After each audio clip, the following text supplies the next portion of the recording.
இவங்க என்னுடைய அம்மா. இவங்க பேர் மனோன்மணி. இவங்களுக்கு வயது 60. அம்மாவுக்கு ரொம்ப வயிற்று வலின்னு சொல்லி அந்த மண்டே வந்து நாங்கள் பொள்ளாச்சி பக்கம் ஆனமலையிலேருந்து வந்திருக்கோம். இப்போ வந்து டாக்டரை பார்த்தோம். அபிநந்த் மருத்துவமனையில் சுப்பிரமணியன் சார் பார்க்கணும் அப்படின்னு சொன்னாங்க. அங்கே வந்தோம். வந்து பார்த்து அவர் சொன்னார், ரொம்ப வலி இருக்கறனால நம்ம ஸ்கேன் பண்ணி பார்த்துக்கலான்னு சொன்னாங்க. ஸ்கேன் பண்ணி பார்த்ததில் அம்மாவுக்கு பித்தப்பையில் கல்லும் இருந்துச்சு, அது கூடவே இன்ஃபெக்ஷனும் இருந்துச்சு. இவங்க சுகர் பேஷண்ட்டும் இருக்காங்க. வயசு வந்து 60 ஆயிடுச்சு அப்படிங்கிறனால இந்த அறுவை சிகிச்சை கொஞ்சம் சிவியராக தான் இருக்குது அப்படின்னு சொன்னாலும் எங்களுக்கு தைரியம் கொடுத்தாங்க. கண்டிப்பாக உங்களை நாங்கள் நல்ல முறையாக அம்மாவை நீங்கள் எப்படி அழைச்சிட்டு வந்தீங்களோ அதே மாதிரி உங்களுக்கு நாங்கள் கொடுப்போம்மான்னு சொன்னாங்க.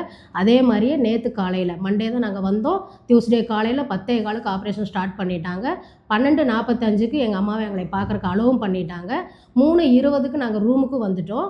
மறாவது நாளே இன்னைக்கு டிஸ்சார்ஜாக பண்ணிட்டாங்க. வித்தின் 24 ஹவர்ஸில் எங்களுக்கு உண்டான எல்லாத்தையும் அவங்க செஞ்சு கொடுத்தாங்க.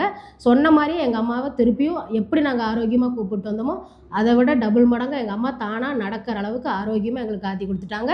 இந்த அபிநந்த் மருத்துவமனையில் இருக்கிற சுப்பிரமணியன் ஐயா அவர்களுக்கு எங்கள் குடும்பத்தை அனைவர் சார்பாகவும் நான் நன்றி தெரிவிச்சுக்கிறேன்.